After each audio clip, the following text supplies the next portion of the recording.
Community Cats podcast. Ready? Let's go. Welcome to the Community Cats podcast. I am your host, Stacy LeBaron. I've been involved helping homeless cats for over 20 years with the Merrimack River Feline Rescue Society.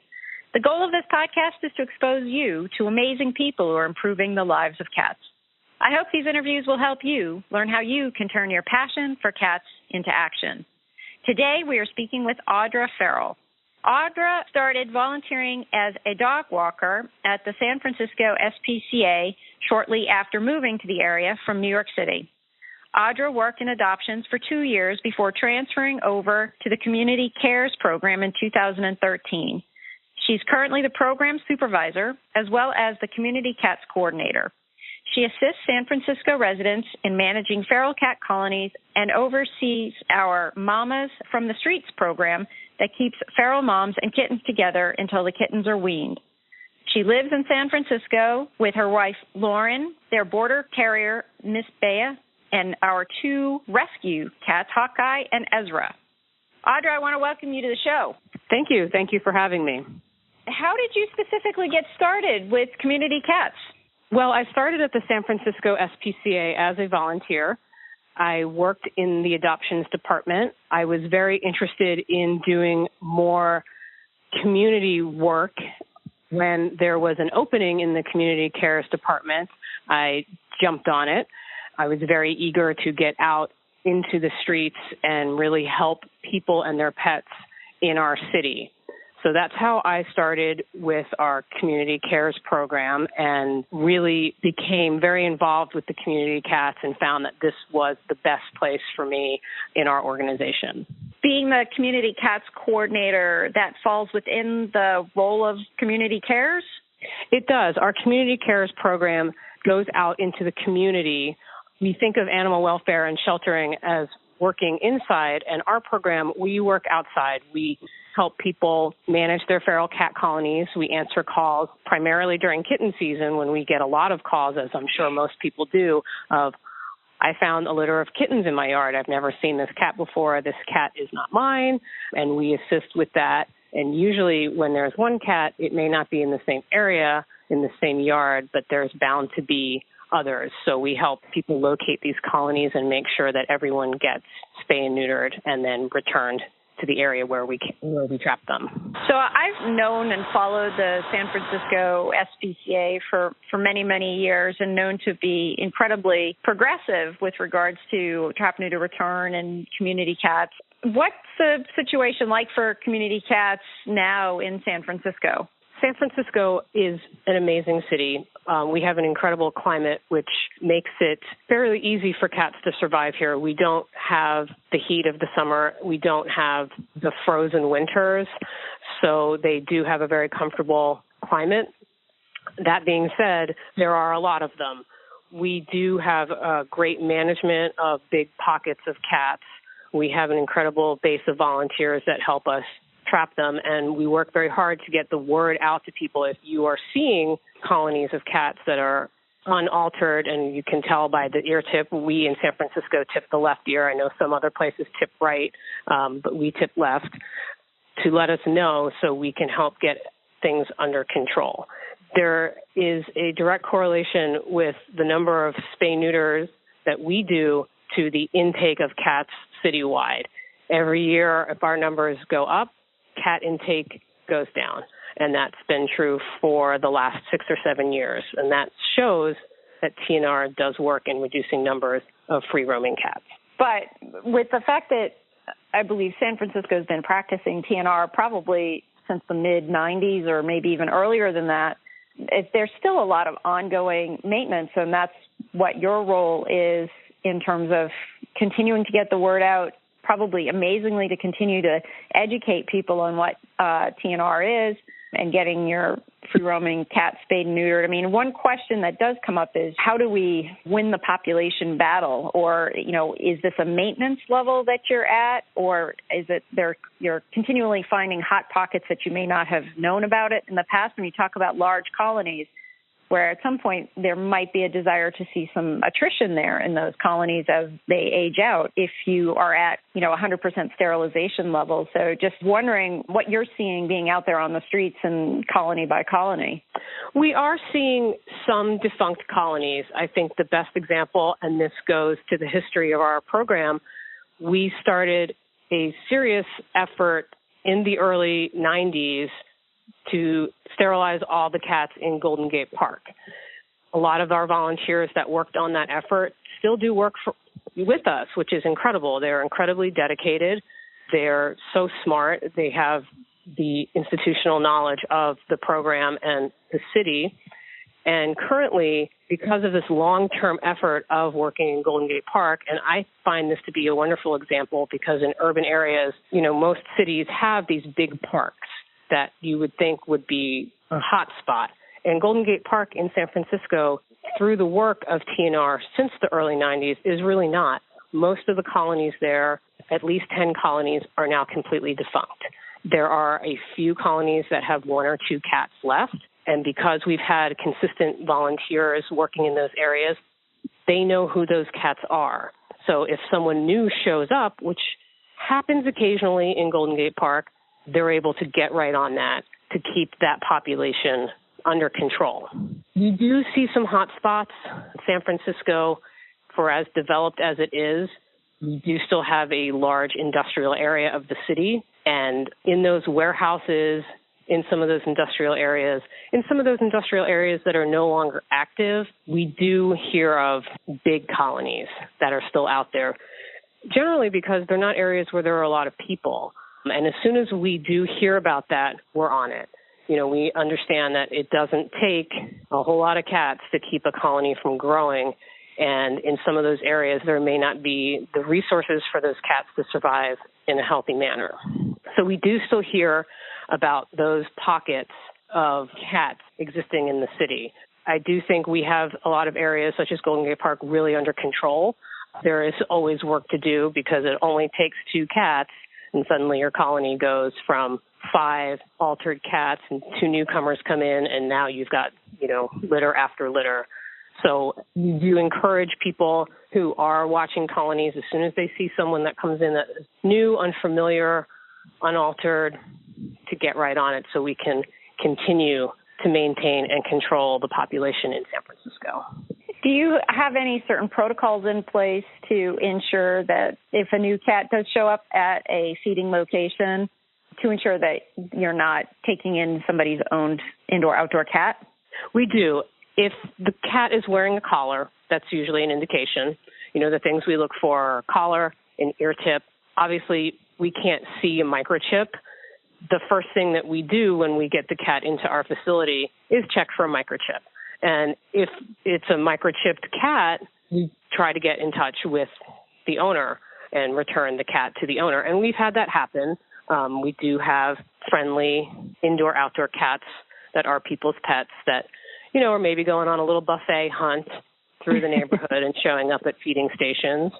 We also find some cats that are free roaming that have been altered who do have microchips, and they might be registered back to us or back to another shelter. If we find a cat, if someone traps a cat that is unaltered, does not have an ear tip, does not have a collar, does not have a microchip, we assume that that is a free roaming cat and we'll TNR that cat. And now let's take a moment to listen to a few words from our sponsors. Accidental Exiles by Bruce Perry. Jesse McAllister, a young Texan and Iraq war vet, escapes to Europe where he seeks a new direction and to heal his desert wounds.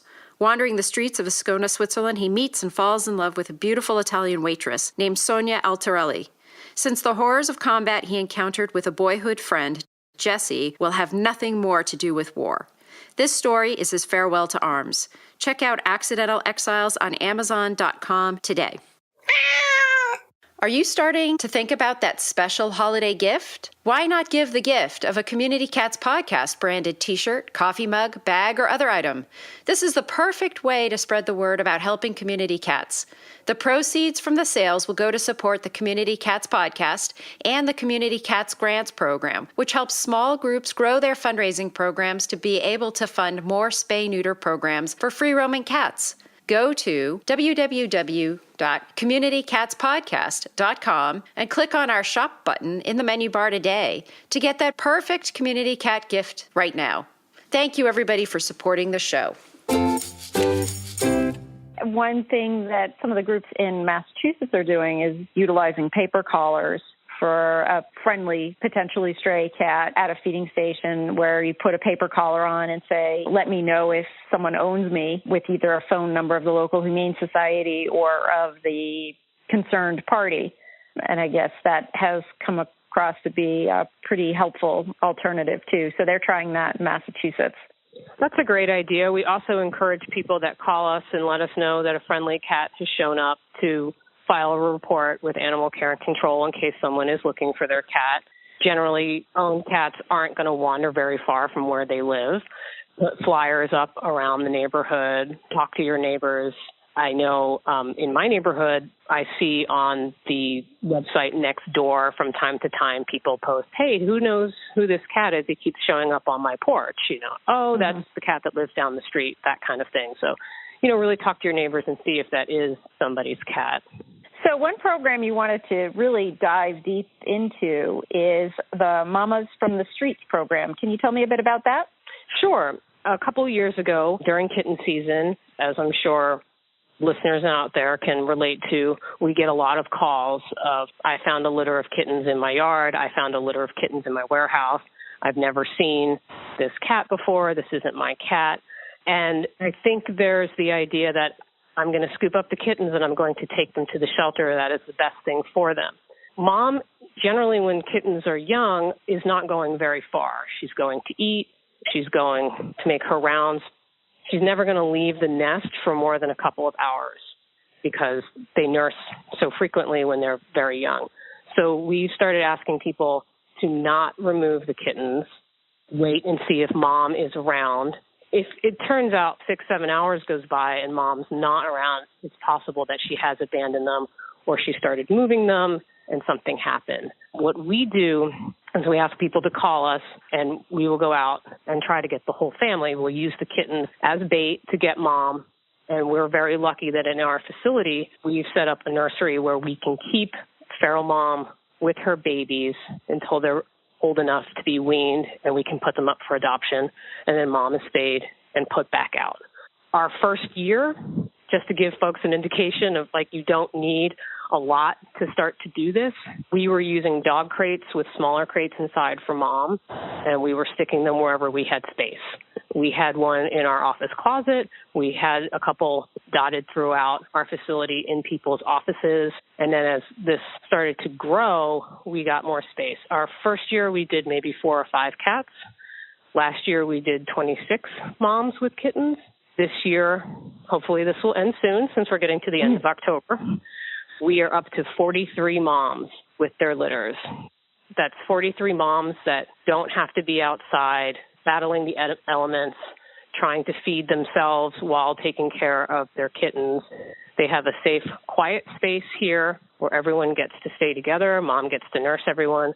We get to make sure everyone's healthy, treat any URIs that tend to come up with young kittens, make sure mom is getting enough nutrition to nurse everybody. We were also very lucky to have a couple of webcams donated to us that we would keep on mom and kittens so we could watch remotely. Because a lot of times moms don't want to interact with us. They're feral, so they're kind of hiding when we go in to clean them and feed everybody. With the webcams, we were able to check during the day and actually see them be cats, see that mom is taking care of her babies and that everyone is healthy. And it's actually kind of cool to be able to, during the day, check in on the webcam and see the kittens playing and see everyone acting like a cat. We work with our Animal Care and Control for them to get the word out to people too. If you're seeing moms, if you're seeing kittens, let us know and we will help you. This has really helped us in terms of making sure mom's spayed so she's not having 2 or 3 litters a year, making sure the kittens are healthy and have a really good chance of survival, because if they're left outside, their chance of surviving is about 50%. It's also helped take the pressure off of our foster team in trying to find bottle feeders for little newborns. This is something that I'm really passionate about, getting the word out. It's easy to set up. It's been very successful for us, and I'm really looking forward to it growing in the future. It's interesting that you've kept them in sort of the shelter environment. You've mentioned it and how you've situated the cages and such, because stress for the feral mom is really important over the years of fostering that, where we've had foster homes, foster feral moms. I mean, sometimes the environment has not been warmly accepted by that feral mom, and sometimes that transfers into extra stress on the kittens, extra stress on the mom. And, you know, the webcam is a great idea because it is very hard to monitor things when a feral mom cat's not going to move for you while you're there watching.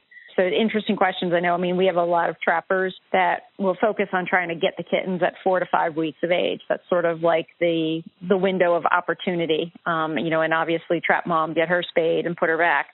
But it sounds like you're trying to offer a different alternative to that scenario. Yeah, and stress is always an issue. We have our nursery, as we call it, set up in an area that is removed kind of from the hustle and bustle of the rest of the shelter, and we are fortunate to have the space to be able to do that. We also have it set so the only people that ever go in our room are the people on our team. We have a team of 4, twice a day to feed and to clean and to check on everybody, and if they need care, obviously we have techs and vets going in and checking them. But the key is really to keep it quiet, keep as much interaction out of that area as possible so they really can relax and just tend to their family. We do occasionally have moms that don't react so great to it, and I have found even the fiercest of ferals can be really, really great moms. So their concern is more taking care of their kittens than having to deal with us. And we do, as soon as possible, remove the kittens so we can get mom spayed and get her back outside, because we know when she's had enough, you know, that it is stressful. And, you know, as the kittens get older, they're driving her nuts, and she's sort of looking at her watch going, okay, I'm ready to go back out. I got things to do. So we do know that it is stressful, and we do try to minimize the stress as much as we can for the whole family. So, Audra, if folks are interested in finding out more about this program or about the work that you're doing at the San Francisco SPCA, how could they find you? They can find us on our website, which is sfspca.org. There is a link on there to the Community Cats program. If they are local, if people in San Francisco need to reach us, they can call our Community Cares line, which is 415-522-3539. We can also be found on Facebook under San Francisco SPCA. Oh, great. So you said that was Facebook? Yes. Excellent, excellent. And is there anything else you'd like to share with our listeners today? Spay and neuter everything. I know. I mean, you know, the program that you have with the mamas is great, but I'm always like, well, let's just get them spayed or neutered before they get that way. Exactly. But, and I absolutely agree with you. And the nice thing about getting moms in, and we have had a couple of moms that we know this year. I know I had 1 or 2 that have had at least 2 litters this year. So it's very satisfying when you finally get that tough nut to crack and you know that this is it for her. She's done. Yeah, no more babies. Yeah. So that's great. And I want to thank you so much for all the work that you're doing in San Francisco, and the program that you run there sounds awesome. And I want to thank you so much for agreeing to be a guest on my show, and I hope we'll have you on in the future. Thanks. I hope to be on in the future. And for anyone who's going to be at HSUS in the spring, we will be doing a presentation on Mamas from the Streets. So I hope to see lots of your listeners there. Oh, that's fantastic. Great. We'll try and make sure we get that into the show notes, too. So thanks so much, Audra, and we'll be in touch in the future. Great. Thanks a lot. Thank you for listening to the Community Cats podcast. I would really appreciate it if you would go to iTunes, leave a review of the show. It will help spread the word to help more community cats.